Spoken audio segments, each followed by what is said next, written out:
Hi, my name is Maggie and I am a mom and wife. Me and my husband and our two sons live in a small city in northern Minnesota on the shores of Lake Superior, where it is cold and beautiful. And I have a little bit of a knitting TikTok channel that I enjoy posting on, but I wanted to show everything I made in my first kind of year of knitting, which would take way longer than I could put in a 10-minute video on TikTok. So I decided I'm gonna start a YouTube channel. I did have a vlog channel like a million years ago, back when that was a big thing. Gosh, I wanna say like 2010 or 11.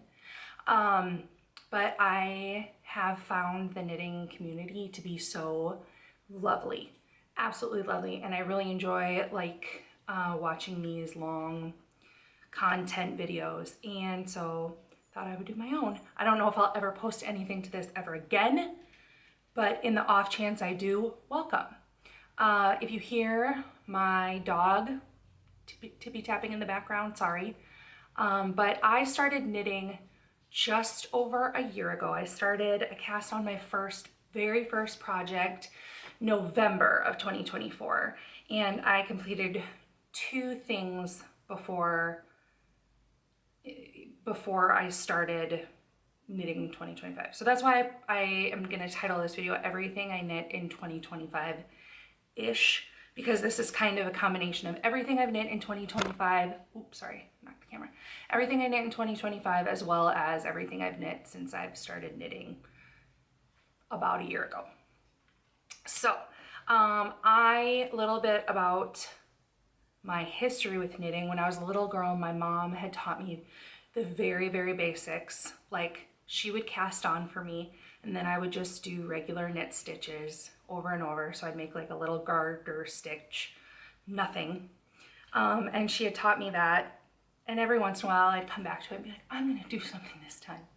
But back in probably maybe 2022, I found this very cool vintage crochet granny square book from the 70s when I was thrifting one day, and I was like, I'm gonna start crocheting. And I did. And my mother-in-law taught me the very basics, and I learned everything I could on YouTube.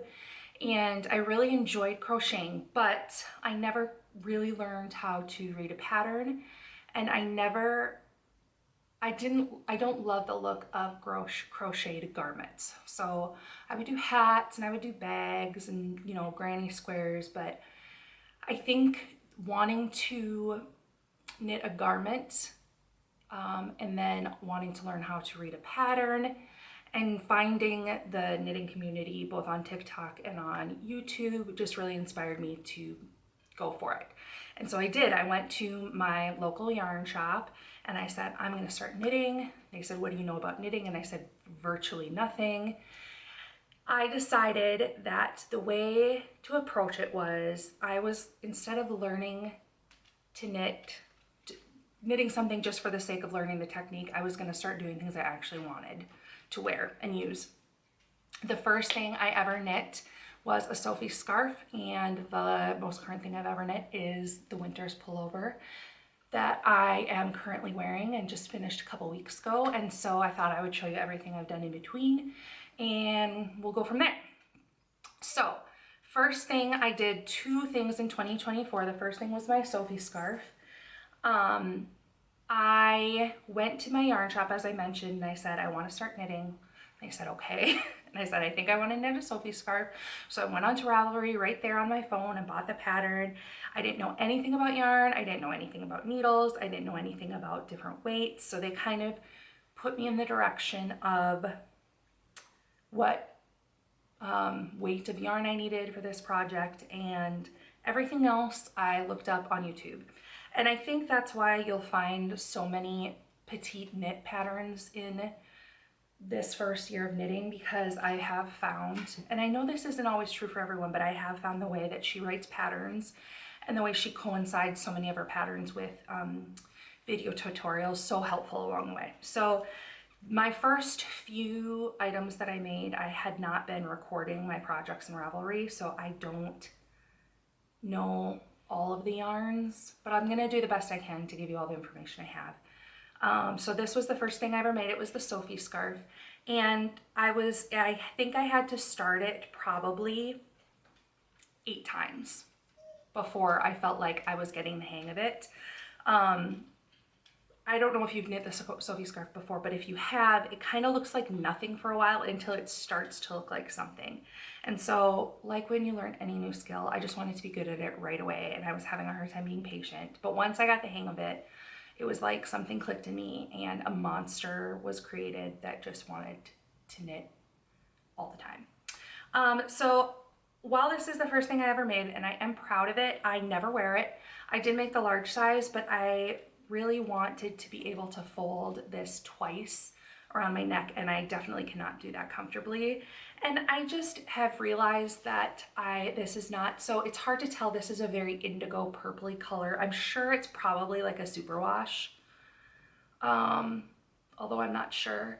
But I never wear this because I don't find myself drawn to this inky purple color a lot, and because I'm not in love with the length of it. So I'm proud of it because it's the first thing I ever made from start to finish, but I never wear it. And I think my mom might be on the receiving end of this because I hate having stuff just sitting there not being used. And I would frog it if I felt like I would use the yarn for something else, but I don't think I will. So yeah. And then the second thing, from that, I decided I was gonna go to a hat. So I knit the Oslo hat by Petite Knit. And once again, I'm not sure what the yarn is, but I'm sure it's a superwash, which going forward, I have used less and less superwash as I've learned what I like and what I don't like. I learned the technique of knitting in the round, obviously here.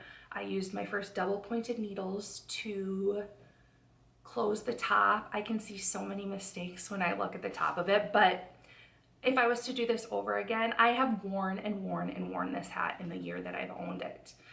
So I would definitely make this pattern again, and I would be interested to see how different it looked now a year in. But I have worn this again, and I actually want to make my husband one of these Oslo hats because I learned a lot on this hat. This is causing some reflection in a good way. Okay, so now that was everything that I had knitted in essentially the first month, 6 weeks I started knitting, and then we got into 2025. So I think instead of going like in order of things I knit them, I think I'll kind of go by category. I think that's the best way to approach it. So let's start with smaller to bigger. I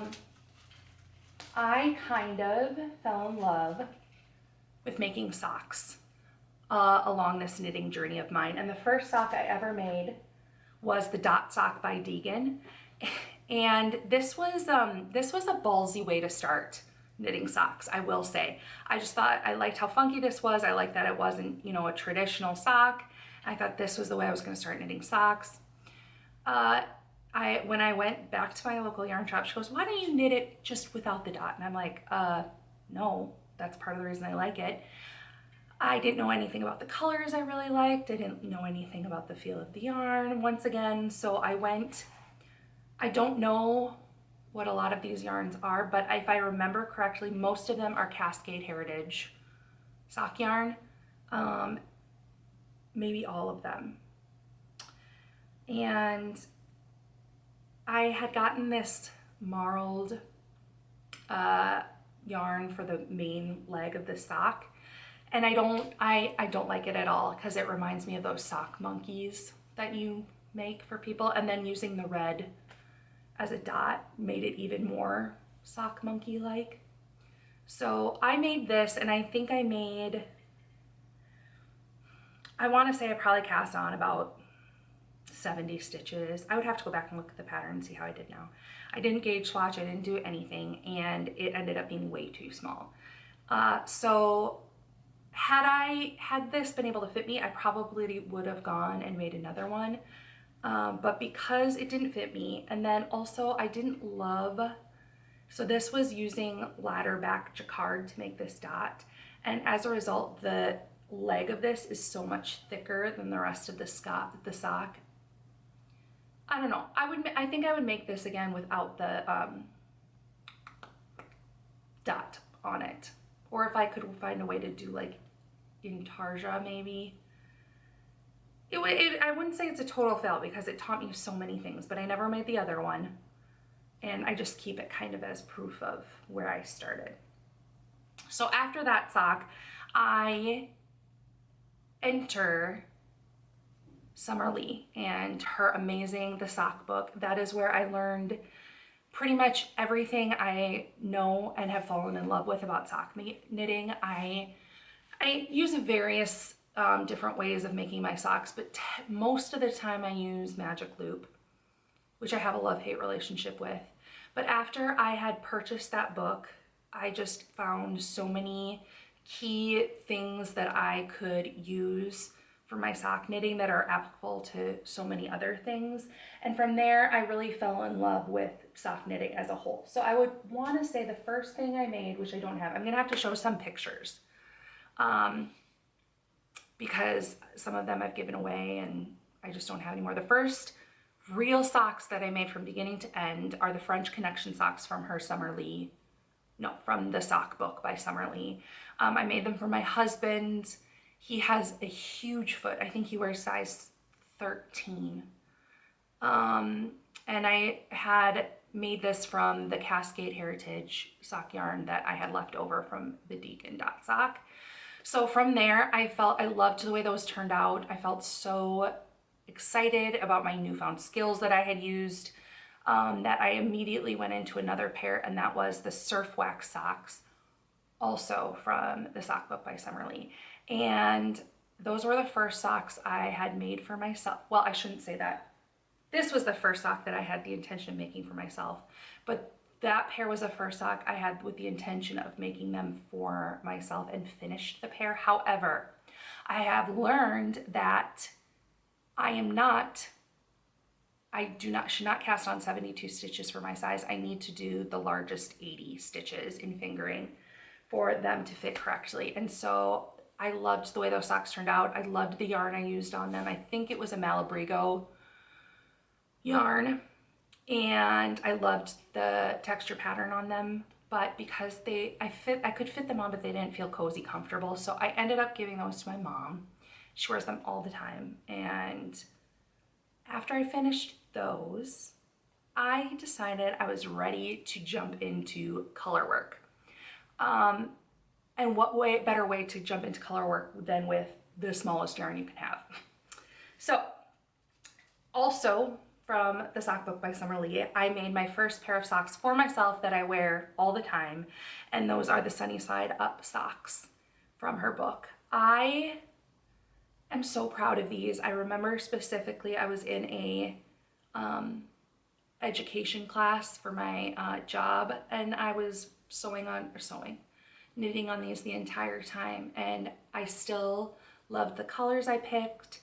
I loved the way they ended up knitting up, and I fell in love with color work because it's so addicting to watch the pattern unfold as you do it. So I was intimidated by color work holding more than one strand of yarn, but I found a YouTube video that I think I'll try and find it and link it below, that showed me a way of holding one hand in one yarn in one hand and one in the other that really made sense to me. I knit continental, I should say, and so you knit continental with one hand and you throw with the other. So I did these on 9-inch circulars instead of doing Magic Loop, which is my preferred technique for color work, and I love the way these turned out. I will say, so I have since learned, as much as I hate to admit it, knitting, or as much as I wish I could just do full wool socks all the time, I want them to last a long time. So I did use, I think this is Blue Sky Fibers Woolstock Light, which is not technically a sock yarn. It has no nylon in it. It's 100% wool. So I did use that for both of the greens I'm using here. And then I used a Malabrigo, let's see, what is the Malabrigo sock yarn called? I can't remember. For the toe and the heel, which does have nylon in it. And those kind of are the places that show the most wear. So I haven't had any problems with them not holding up yet. But moving forward, I do just use sock yarn with nylon in it, so that you put so much work into a sock, they should hold up, right?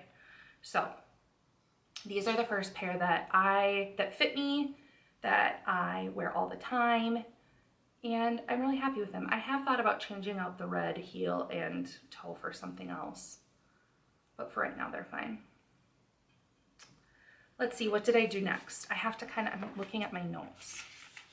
Oh, then the next pair of socks that I made, I actually, like I said, the sock book from Summerly taught me so much about the basics that I kind of felt confident in just kind of making it up as I go along. So the next pair I made was self-drafted, and it's just a 2x2 ribbed sock. I haven't washed these. And it's a 2x2 rib with a heel flap and gusset and a contrast toe. And once I got the foundation of, I know how many stitches cast on, I know what kind of heel I want to do. The possibilities are really endless. So this is also Malabrigo. Let's see here. Do I have it written down? Nope, I don't. It's also a Malabrigo sock yarn. And these are a huge staple for me. And then you'll see later that I kind of did another pair very similar. Let's see, what did I do next? Oh, the next pair of socks, I was itching to get back into color work. And this was the same time around this time was the time that one sweater, it was an Intarsia sweater, I think it was called the Homestead sweater. I'll find it and I will write it here, because I was like, should I make that? But then I found these little home socks, and there is not a more darling thing than these cuties. So this is from the Dream Home sock set by Stone Knits. And I used some scraps that I had from the Heritage yarns, and then I got these Cascade Heritage Refine yarns that were on sale at my local yarn shop.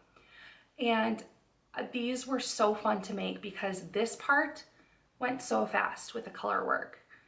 I find that I wear these often and they've held up really well. I will say I don't love the Cascade Heritage yarn that I used for my first pairs of socks that I made, but I do like this Refine a lot. It feels not so soft, a little woolier. So yeah, I love these. There's another pair of socks in that set pattern that I haven't made yet, but I probably will at some time. They're kind of like skyscrapers or something. I don't know. Okay, next. Next I went, and I hadn't been much into self-striping yarn at that point, and then I found this ball, or skein I should say, of yarn at a yarn shop when I was out of town, and I loved the colors in this self-striping yarn. So this is a self-drafted scarf, and the yarn is a Lang Yarns Super Socks 4-ply in a self-striping yarn. And this was, let's see here, I did a 2x2 rib. I did a roll top, roll cuff with, I think this is 2x2 rib. And then this is the first time I did a German short roll heel. And I liked doing that. This is probably my favorite heel to knit, but the heel flap and gusset fits the best. I have to admit it, as much as I don't want to, but I wear these a ton. I love these because at this point I was starting to crave more basics, less color work, less pattern, and more like basic socks that I could just wear with anything. And while these are definitely a pattern, they didn't seem as busy as something like this. So these are a huge one that I wear all the time. And then I decided to make some socks for my itty bitty grandma who just turned 95. And if anybody is knitworthy, it is my little grandma, and she has tiny, tiny little feet. And so I made these socks. They're called the Ends of the Earth socks by Linnea Elizabeth Knits with scraps that I had. I think pretty much all Cascade Heritage sock yarn. However, they're too small for even her. I think my grandma's maybe 4'11". She's a tiny person, but these are too small. So we went and I tried to put them on her foot, and it was like Cinderella trying to like stuff her foot into these. So they're gonna go to one of my nieces, and I'm gonna find something else for her. I really enjoyed doing the color work on this. However, I would do 2 repeats of this leg because I would have liked them a little bit longer on the leg part. But I like these, and I think one of my nieces, gosh, I hope they fit one of my nieces, will get some use out of these. And then I want to say that my most recent, yes, I just finished one more pair. This is my most recent pair, and I think these might be my favorite looking socks to date. And once again, they're self-drafted. I'm hoping these hold up well. I made these in Knit Pick Stroll for the main part of the sock, which I'm not sure how the quality of this is gonna hold up, but I did heel flap and gusset, 2x2 rib all the way down. And then for the toe, I used this beautiful teal, what's it called? It's from the Fiber Co. Amble. And this is a beautiful high quality yarn. And I really want to make a whole sock out of this specific Fiber Co. yarn. But I love the way that these turn out. It's my longest leg I've made. I made the foot just slightly too long, which is kind of annoying, but they'll still fit just fine. But I have not worn these yet. I have not put these on my foot because I wanted them to look very crisp for this video. So I like those. And those are all the socks I've made. Nine pairs of socks in my first year of knitting. That's a lot now that I'm looking at it. Okay, accessories. So my first 2 items that I ever knit were accessories, the Oswald hat and the Sophie scarf. And then as I continued knitting, I did find other items, usually to use scrap yarn. So the next thing I had made, and I don't have because it was a gift, I don't even know if I have a picture of it. If I do, it'll go here. But it's the Ralphie bonnet by Golden Knits Co. And I used the superwash scraps I had from another item you'll see later. And I made that for my niece who had been born in the spring. And that was really easy. I think it took me just a few hours to do a garter stitch bonnet for her. And that turned out really cute. I really liked the colors I used for that one. And then after that, I decided to do the Isla shawl had been released fairly recently. Now I'm having to dig because I'm making a mess.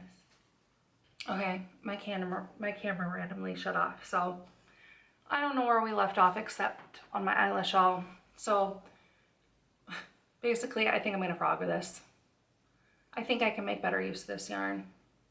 Although I did enjoy the pattern. I would do it again and just make sure I gauge swatch so I knew it would be big enough. Okay, what's next? After that, I did try as much as I wanted to like my Sophie scarf, it wasn't my favorite. And then I had seen Hanan Bonet in one of her podcasts had done the Alex scarf, which is more ribbed. And I loved it, and I loved the yarns that she used, so I went out and bought it immediately. It's the, let's see here, the Fiber Co. and Make DK. And I knew that even the largest size wouldn't be long enough for what I wanted for this. So I went and kind of knit until I felt like it would be halfway to the way I would want to wear it. And luckily it paid off. I love this. I wear it all the time. It can very comfortably fit twice over my neck with, I mean, this is even with over my other sweater. And I'm really happy with how this turned out. I would definitely make this again, and I would definitely use this same yarn. But I loved that. I loved that I found a little scarf that I was really pleased with. It was kind of redemption from my Sophie scarf, even though my Sophie scarf wasn't a total fit. And then I was kind of working on my fall knitting plans, and Knitting for Olive was having they were giving all their proceeds to Gaza Relief. When was that? Was that back in September maybe? So I made a purchase from them, and I decided with that I wanted to do some fingerless mittens. So these were the mittens that I made. It's loosely based on the pattern, and I'm not sure if I'm going to be saying it right. Esjan fingerless mittens.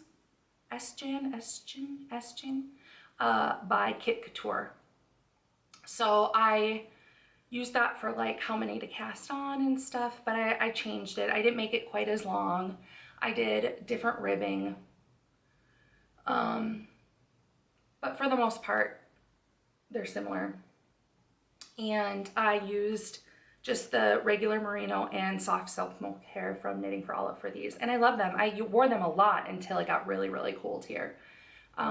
Originally I had done them without the silk. I had tried making them without the soft silk mohair, and they just needed something extra. And so when I frogged back and added the soft silk mohair, they were perfect.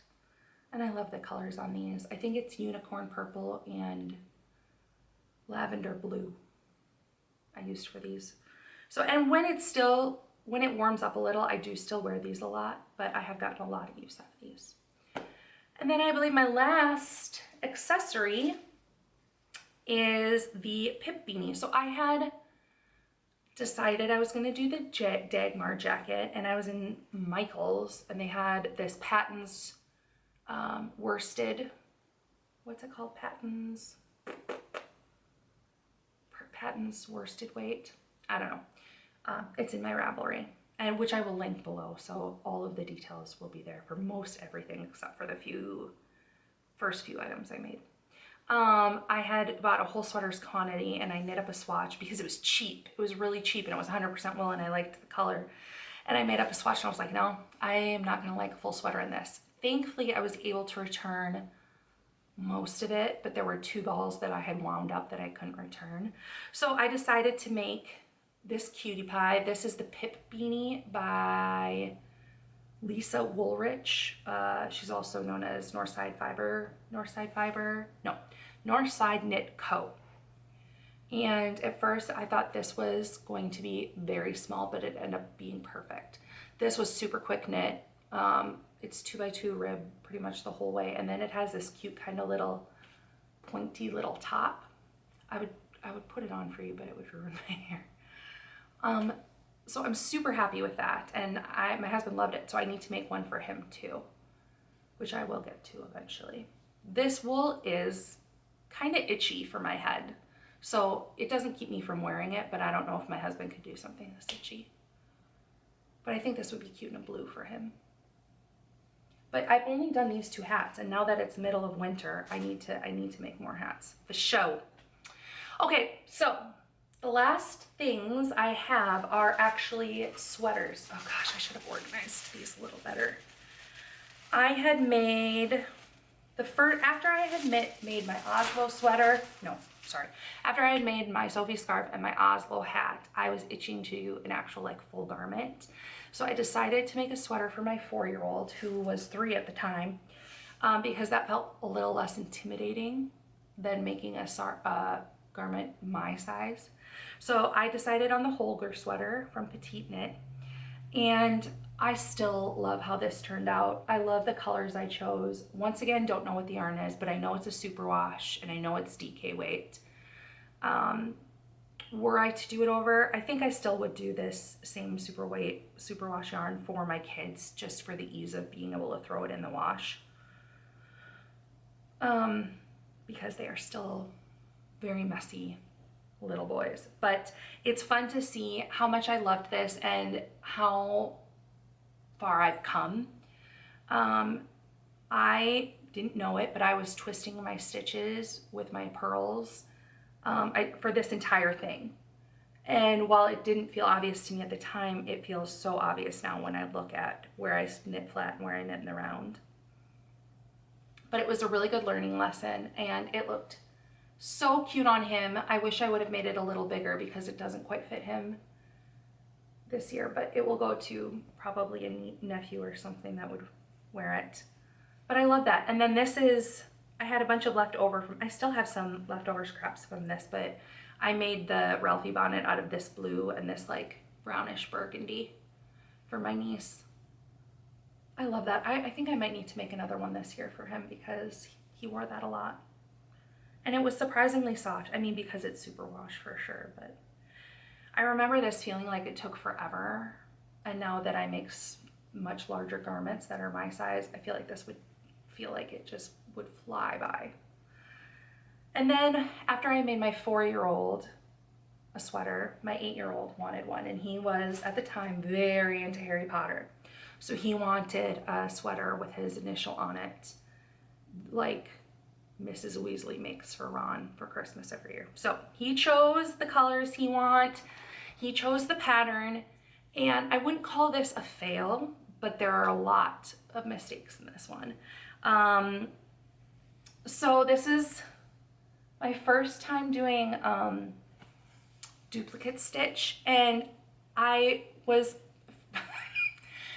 want to redo the duplicate stitch on this, and I think I finally realized where I went wrong. So he wanted this blue, which I love, and then he wanted this yellow, and I was giving him scraps to choose from for the duplicate stitch, and I was like, why am I getting so many like spaces in between my duplicate stitches? And I realize now it was because I was using DK yarn for a worsted sweater.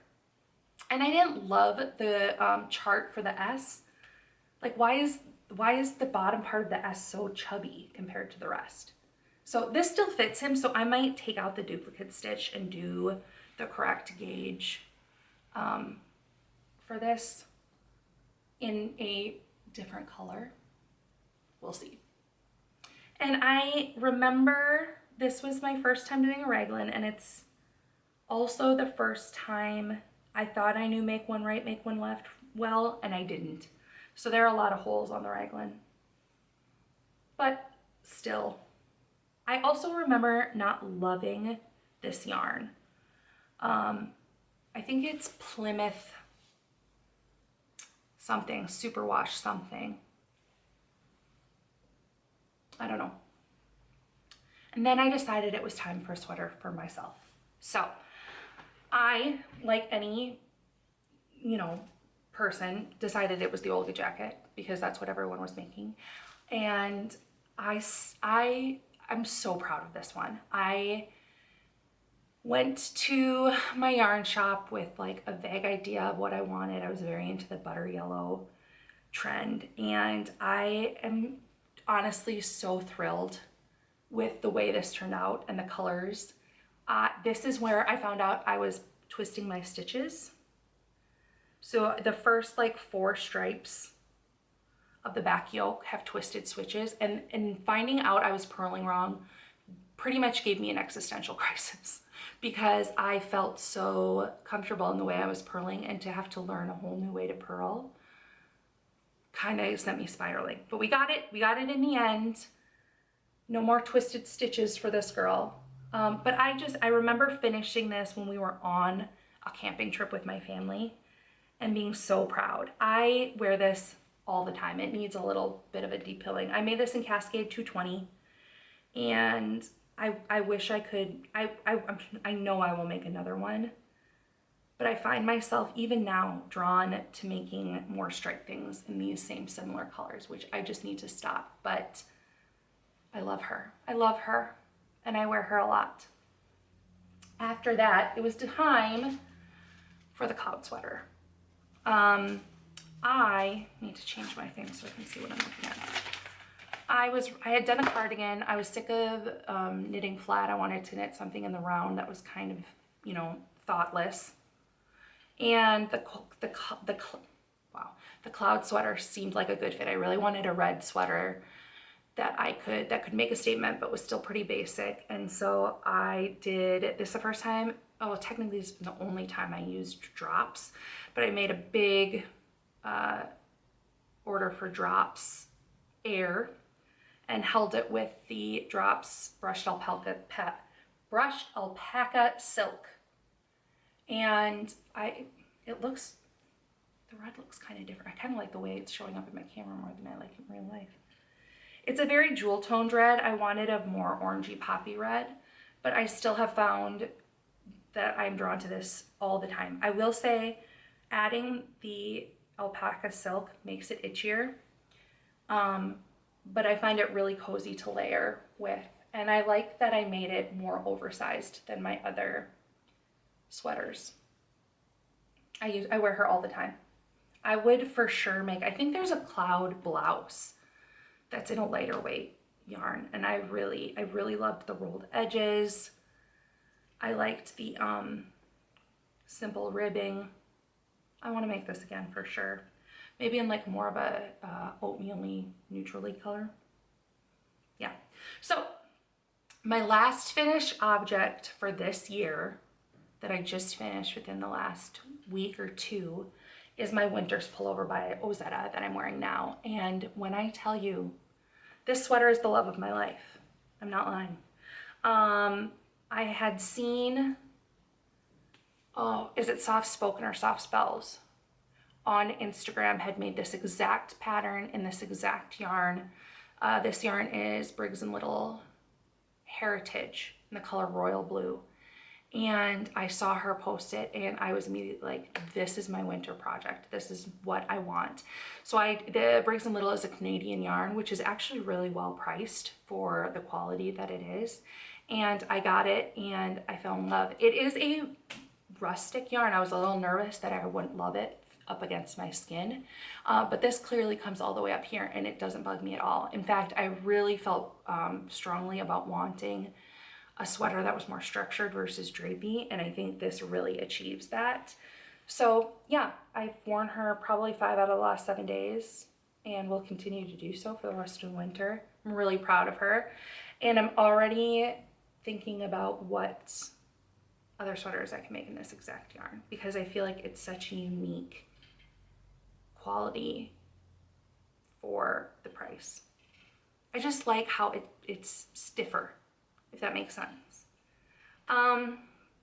So that's it. That is everything I have made in my first year / 2025-ish of knitting. And I also learned to sew this year. So I feel like I'm 41 years old and I feel like something about turning 40 like ignited some sort of creative gene in me that had always been there, but found a way to like execute itself.